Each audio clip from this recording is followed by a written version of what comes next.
que você almeja talvez não seja o mesmo que o que ela quer. O desenvolvimento dessa jornada feita por Kentaro Miura é muito além da compreensão de alguns de nós. Uma das jornadas mais devastadoras e complexas de toda a literatura mangá. Estamos falando de Casca, a protagonista feminina de Berserk, e sua trajetória que vai desde os traumas mais profundos até uma esperança tênue de recuperação. Casca passou por traumas que poucos personagens na ficção já experimentaram. Vamos analisar cada camada desse sofrimento, desde sua infância até sua situação atual em Falconia, onde ela se encontra como um corvo vermelho dormindo em sua gaiola. Vamos entender o coração negro, esse repositório de memórias dolorosas latentes em sua alma. Mas esta não é apenas uma história de sofrimento, é sobre resistência, possibilidade de cura e como o amor pode oferecer luz nas trevas mais profundas. E se você quer entender mais sobre Casca, se liga no vídeo. Fala galera, Léo Bertolucci aqui, espero que vocês estejam muito bem e hoje trazendo um vídeo de Berserk sobre a jornada traumática de Casca. Se você é, assim como eu, fã de mangás e animes, se inscreve no canal, ativa as notificações, deixa um like e bora pro vídeo. Para entender verdadeiramente a complexidade de Casca, precisamos voltar às suas origens. Nascida em uma aldeia montanhosa remota, ela começou sua vida como uma camponesa humilde, vivendo em condições de extrema pobreza e vulnerabilidade. Essa origem não é apenas um detalhe biográfico, é a fundação sobre a qual todos os seus traumas futuros se construirão. A infância de Casca foi marcada pelo que podemos identificar como o primeiro tipo de trauma em sua vida, o trauma de abandono e sobrevivência. Crescer em uma família camponesa pobre significava enfrentar constantemente a ameaça da fome, da doença e da morte. Não havia segurança, não havia garantias. Cada dia era uma luta pela sobrevivência, e essa experiência precoce de vulnerabilidade extrema moldou profundamente sua psique. Do ponto de vista psicológico, crianças que crescem em ambientes de extrema insegurança desenvolvem mecanismos de defesas específicos. Elas aprendem a ser hipervigilantes, a não confiar facilmente e a desenvolver uma independência prematura. Casca demonstra todos esses traços ao longo de sua vida, sua capacidade de liderança, sua desconfiança inicial em relação a Guts e sua determinação férrea. Tudo isso tem raízes nessa infância marcada pela necessidade de sobrevivência. Mas há outro aspecto crucial dessa fase, a ausência de figuras parentais protetoras e estáveis. Casca cresceu sem modelos saudáveis de relacionamento, sem exemplos de amor incondicional ou segurança emocional. Isso criou nela uma fome profunda por pertencimento e aceitação. Uma fome que mais tarde a tornaria vulnerável à manipulação e ao apego disfuncional. A transformação de Casca de camponesa vulnerável para guerreira competente não aconteceu da noite para o dia. Foi um processo doloroso de reinvenção pessoal, motivado tanto pelas necessidades quanto pelo desejo de transcender suas origens humildes. Quando ela se juntou ao bando do Falcão, não estava apenas buscando uma carreira militar, estava buscando uma nova identidade, uma nova família, um novo sentido de propósito. Essa busca por transformação, no entanto, veio com seu próprio conjunto de traumas. Casca teve que suprimir aspectos fundamentais de sua feminilidade para ser aceita em um mundo dominado por homens. Ela teve que se tornar mais dura, mais fria, mais implacável do que seus pares masculinos para provar seu valor. Esse processo de masculinização forçada criou uma cisão interna profunda entre a mulher que ela era naturalmente e a guerreira que ela precisava ser para sobreviver. O que torna Casca um personagem tão fascinante é como ela navegou essas contradições internas. Ela conseguiu manter sua humanidade essencial, mesmo enquanto se tornava uma máquina de guerra eficiente. Sua compaixão pelos soldados sob seu comando, sua lealdade feroz aos seus companheiros e sua capacidade de amor profundo. Tudo isso permaneceu intacto apesar das pressões para se desumanizar. A Era de Ouro representa o período mais complexo e contraditório na vida de Casca. É quando ela atinge o auge de seu poder pessoal e profissional, mas também quando as sementes de sua futura destruição são plantadas.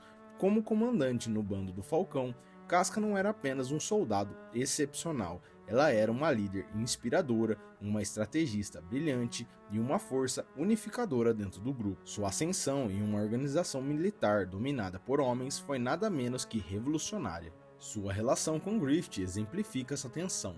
Por um lado, Griffith representava tudo o que ela aspirava a ser: carismático, visionário, aparentemente invencível. Ele era o líder perfeito, e servir sob seu comando lhe dava um senso de propósito e pertencimento que ela nunca havia experimentado. Por outro lado, sua devoção a Griffith tinha elementos claramente disfuncionais. Era uma mistura tóxica de admiração profissional, atração romântica não correspondida e uma necessidade desesperada de aprovação paternal. A chegada de Guts complicou ainda mais essa dinâmica já complexa. Guts representava algo que Casca não sabia que estava procurando: um igual. Diferentemente de Griffith, que sempre permaneceu em um pedestal inalcançável, Guts era acessível, humano, falível. Ele a via não apenas como uma subordinada competente ou uma seguidora leal, mas como uma mulher completa e complexa.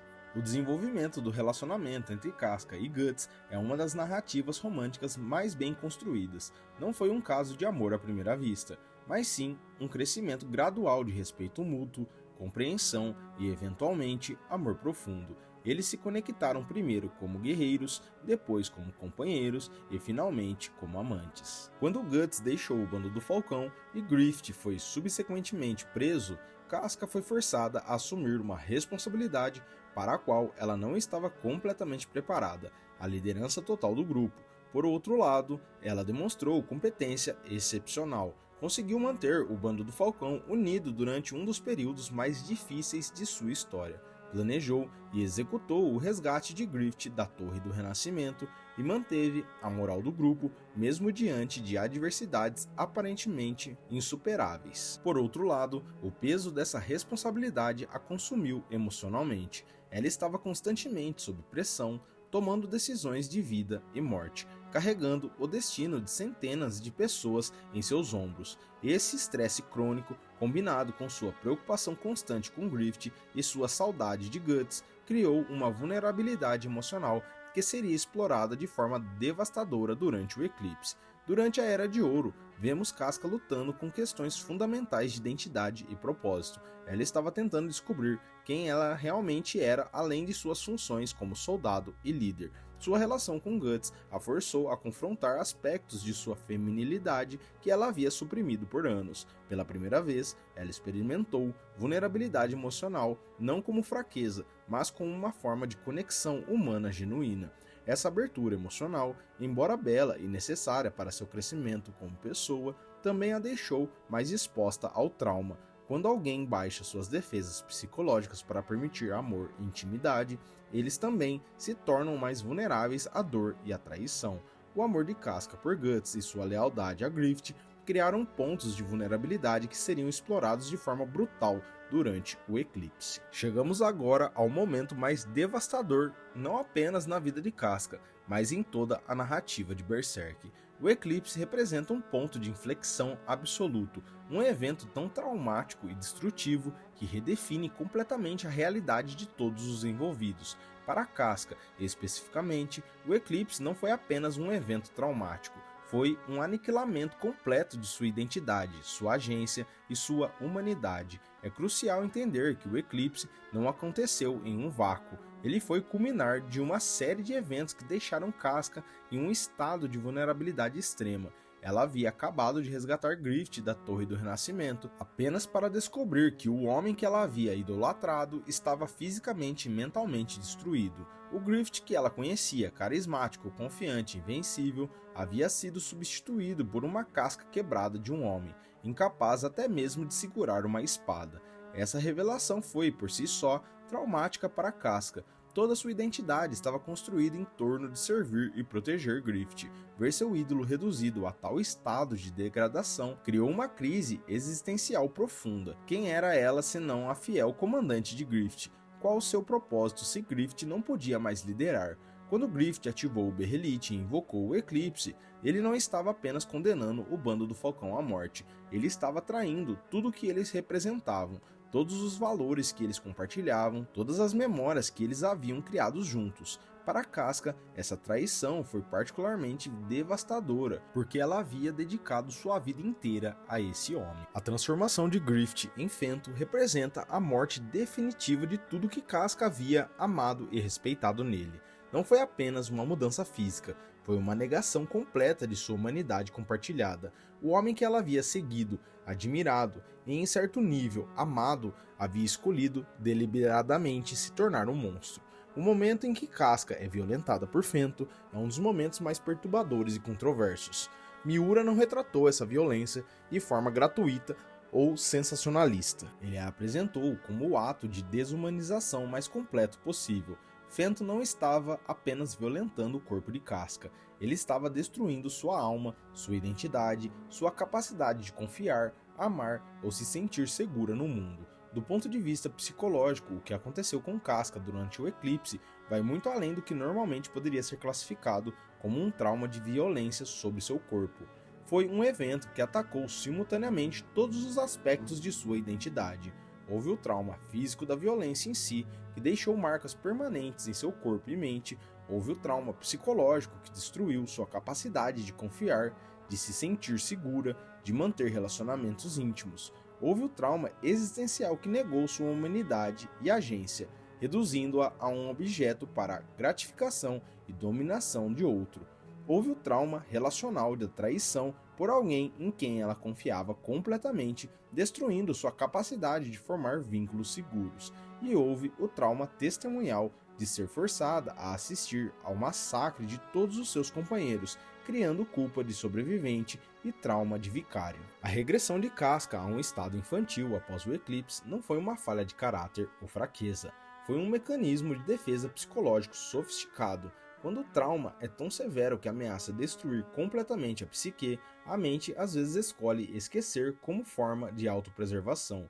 A regressão de Casca serviu a várias funções psicológicas importantes: proteção ao se colocar em uma posição onde os outros seriam compelidos a cuidar dela, evitação, protegendo-a de ter que processar conscientemente o trauma, e controle, exercendo domínio sobre sua própria experiência psicológica em um mundo onde ela havia perdido todo o controle. Os anos que seguiram ao eclipse representaram um dos períodos mais dolorosos e complexos em toda a narrativa. Casca, uma vez uma guerreira formidável e líder inspiradora, foi reduzida a um estado que muitos personagens e leitores descrevem como infantil ou animal. Mas essa sua descrição, embora tecnicamente precisa, não captura a profundidade trágica de sua condição ou complexidade psicológica do que ela estava experienciando. A regressão de Casca não foi uniforme ou completa. Ela mantinha certas capacidades básicas, podia caminhar, comer, responder a estímulos simples, mas havia perdido completamente sua capacidade de comunicação verbal complexa, reconhecimento de pessoas familiares e qualquer senso de sua identidade anterior. Era como se Casca, que conhecíamos, tivesse morrido no eclipse, deixando para trás apenas os fragmentos mais básicos de uma personalidade humana. Essa condição criou uma situação profundamente perturbadora para todos ao seu redor, especialmente para Guts. Ele estava confrontando diariamente com sua presença física da mulher que amava, mas a ausência completa da pessoa que ela havia sido. Era um tipo de luto particularmente cruel, lamentar alguém que ainda estava vivo, mas fundamentalmente perdido. O cuidado de Casca se tornou uma responsabilidade compartilhada entre Guts e os outros membros de seu grupo, mas o peso emocional recaía principalmente sobre Guts. Ele se tornou simultaneamente protetor, cuidador e guardião de suas memórias. Essa dinâmica criou uma tensão psicológica intensa para Guts, que estava tentando processar seu próprio trauma enquanto cuidava de alguém que era um lembrete constante do pior momento de sua vida. Ocasionalmente, Casca demonstrava momentos breves de lucidez ou reconhecimento. Se você quer saber de uma história que não está nos mangás, assiste o vídeo que está no card acima, sobre as flores do esquecimento. Esses momentos eram simultaneamente esperançosos e devastadores. Eles sugeriam que alguma parte da Casca original ainda existia em algum lugar profundo de sua psique, mas também destacavam o quão perdida ela realmente estava na maior parte do tempo. Esses momentos de lucidez serviam a várias funções narrativas importantes, mantinham viva a esperança de recuperação, forneciam pistas sobre o que poderia ser necessário para uma recuperação mais completa e humanizavam Casca durante um período quando ela facilmente poderia ter se tornado apenas um objeto de pena. Muitos personagens e leitores se referem a Casca pós-eclipse como uma boneca quebrada, e esse simbolismo é profundamente apropriado. Uma boneca é um objeto que parece humano, mas não tem vida interior própria. É manipulada por outros, vestida por outros, posicionada por outros. Não tem agência ou vontade própria. Essa metáfora captura perfeitamente a condição de Casca durante esse período. Ela havia sido reduzida de um agente ativo em sua própria vida para um objeto passivo que precisava ser cuidado e protegido. Mas a metáfora da boneca quebrada também sugere possibilidade de reparo. Bonecas podem ser consertadas, restauradas, trazidas de volta a uma semelhança de sua condição original. Durante esses anos de escuridão, as bases para a eventual recuperação de Casca estavam sendo estabelecidas. Ela estava sendo exposta a amor incondicional, cuidado constante e proteção absoluta. Estava sendo tratada não como um fardo ou um objeto de pena, mas como uma pessoa valiosa e digna de sacrifício e dedicação. Essa experiência de cuidado amoroso, embora ela não pudesse processá-la conscientemente, na época estava criando novas associações positivas em sua psique, demonstrando que nem todos os relacionamentos eram baseados em poder e dominação. A chegada a Elfheim representou um ponto de virada fundamental na jornada de Casca. Após anos de escuridão e regresso, finalmente havia esperança real de recuperação, mas como descobriríamos, a cura do trauma não é um processo simples ou linear, é complexo, doloroso e frequentemente incompleto. Elfheim não era apenas um local físico, era um ambiente especificamente projetado para a cura e recuperação. A própria atmosfera da ilha, impregnada de magia élfica e energia positiva, criava condições ideais para o trabalho psicológico profundo. Era um lugar onde as barreiras entre o consciente e o inconsciente eram mais permeáveis, onde traumas enterrados podiam ser acessados e processados de maneiras que seriam impossíveis no mundo normal. A presença de Danann, a rainha dos elfos, foi crucial para o processo de cura de Casca. Danann não era apenas uma curandeira poderosa, ela era uma figura maternal arquetípica, representando o tipo de cuidado incondicional e proteção que Casca nunca havia experimentado em sua infância. Sua presença criava um ambiente de segurança absoluta, necessário para que Casca pudesse confrontar seus traumas mais profundos. O Corredor dos Sonhos representou uma das sequências mais inovadoras e psicologicamente sofisticadas. Miura criou uma representação visual literal do processo de terapia de trauma, onde Shirk e Farnese literalmente entraram na psique fragmentada de Casca para ajudar a reunir os pedaços de sua personalidade. Essa jornada através da mente de Casca revelou a extensão verdadeira de seu trauma. Sua psique não estava apenas danificada, estava completamente fragmentada, com diferentes aspectos de sua personalidade espalhados e isolados um dos outros. Havia a Casca guerreira, a Casca mulher, a Casca criança e muitas outras facetas, todas desconectadas e incapazes de formar uma identidade coerente.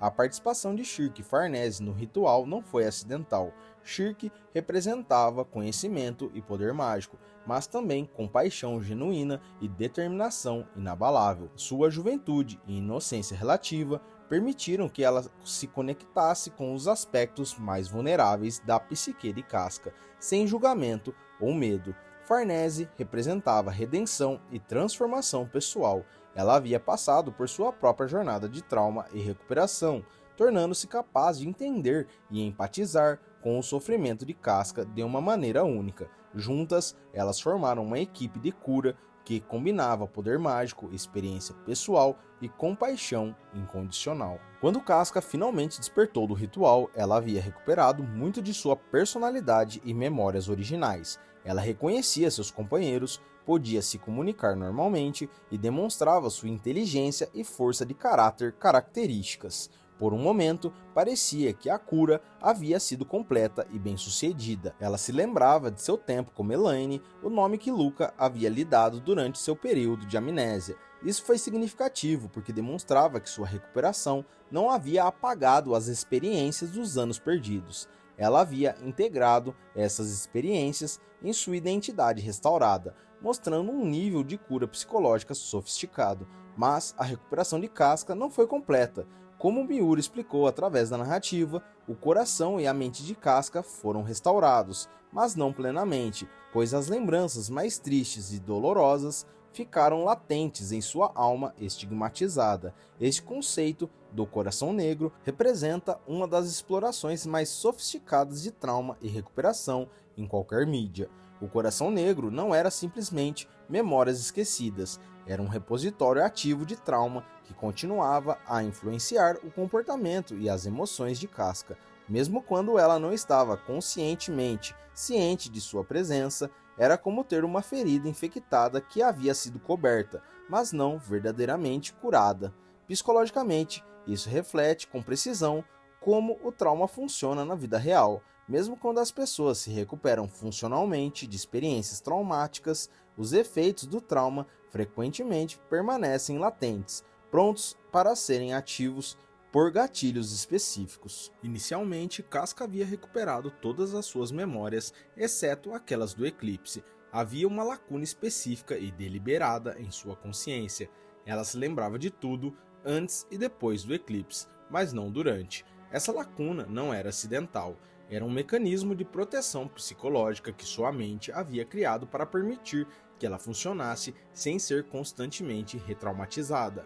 A presença de Guts se tornou o gatilho que ativou o coração negro e trouxe as memórias do eclipse de volta à consciência de Casca.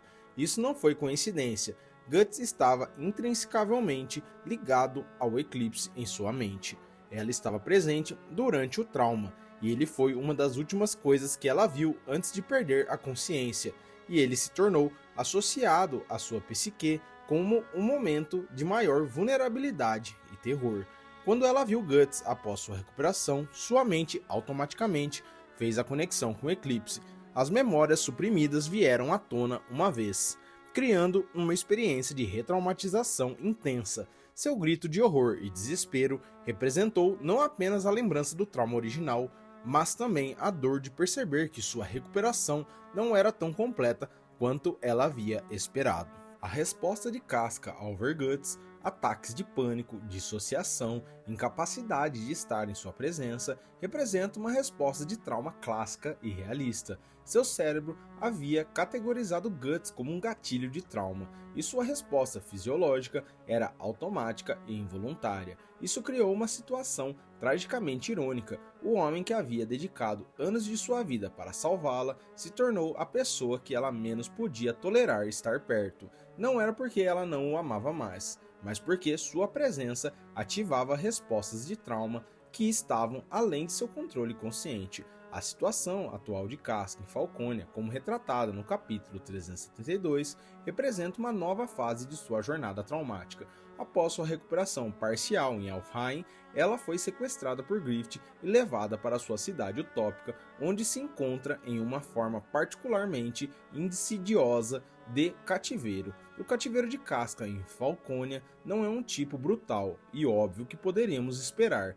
Em vez disso, é um cativeiro dourado. Ela é mantida em quartos luxuosos, vestida com roupas finas, atendida por criadas dedicadas e tem acesso a jardins e atividades. Superficialmente, ela parece estar sendo tratada como uma convidada de honra em vez de uma prisioneira, mas essa aparência de luxo e cuidado é profundamente enganosa.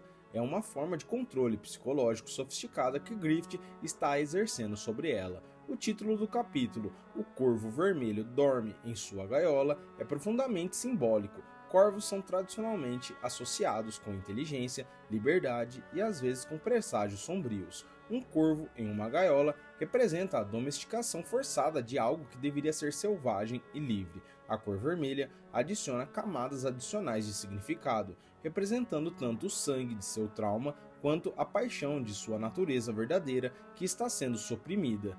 O fato de que o corvo está dormindo sugere que o espírito verdadeiro de Casca está temporariamente inativo, mas não morto. Em Falcônia, Casca parece estar em um estado dissociativo. Ela não responde às criadas, mantém um olhar perdido e parece estar psicologicamente ausente da maior parte do tempo. Isso não é o mesmo que sua regressão pós-eclipse. Ela mantém suas capacidades básicas e memórias, mas parece ter se desconectado emocionalmente de sua situação. Essa dissociação é provavelmente um mecanismo de defesa psicológico, confrontada com uma situação onde ela tem pouco controle e está sendo mantida por seu abusador. Sua mente escolheu se desligar como forma de autopreservação. Apesar de seu estado dissociativo geral, Casca tem momentos de lucidez e conexão emocional. Ela chora ao ver soldados do bando do Falcão, sugerindo que ela ainda tem memórias emocionais de seu passado. Ela tem flashbacks de seus companheiros em Alfheim, mostrados como uma gota que cai sobre um charco em sua mente. Esses momentos são significativos porque mostram que a Casca verdadeira ainda existe sobre a superfície. O flashback para uma tentativa anterior de fuga revela aspectos importantes do estado mental de Casca. Quando ela recuperou temporariamente a lucidez, sua primeira reação foi tentar escapar. Ela lutou contra as criadas e guardas, demonstrando que seu espírito de luta não foi completamente quebrado. Significativamente, durante a fuga, ela pensou em Guts. Isso mostra que, apesar de seus traumas e da complexidade de seu relacionamento com ele, Guts ainda representa segurança e lar para ela. A jornada de Casca nos ensina lições fundamentais sobre a natureza do trauma e da recuperação. O trauma é multifacetado. Casca não sofreu apenas um tipo de trauma, mas múltiplas formas de violência psicológica, física e emocional ao longo de sua vida. A recuperação não é linear. Sua jornada de regressão total para recuperação parcial para cativeiro atual demonstra que a cura do trauma não segue um caminho direto. A importância da comunidade é evidente. Em cada fase de sua jornada, Casca foi sustentada por uma comunidade de pessoas que se importavam com ela. E a persistência da esperança é clara. Mesmo em seus momentos mais sombrios, sempre houve elementos de esperança na história de Casca. Casca não é apenas uma vítima em Berserk, ela é um personagem central cuja jornada ilumina temas fundamentais da obra. Ela representa a persistência da humanidade essencial em um mundo cheio de demônios literais e figurativos. Mesmo após traumas inimagináveis, ela mantém sua capacidade de amar, confiar e se conectar com os outros. Ela é um exemplo de força feminina e, apesar de ter sua agência removida repetidamente, continua a demonstrar que seu espírito não pode ser completamente quebrado. O relacionamento entre Casca e Guts explora como o amor pode persistir, mesmo quando complicado por trauma, e sua história sugere que mesmo os traumas mais severos não definem completamente uma pessoa. Olhando para o futuro, há várias possibilidades para a jornada contínua de Casca. A possibilidade de libertação e reunião com aqueles que a amam, crescimento pessoal contínuo, mesmo com a adversidade, um papel crucial na resolução final com Griffith, e ela continuará a servir como um símbolo eterno de esperança e recuperação.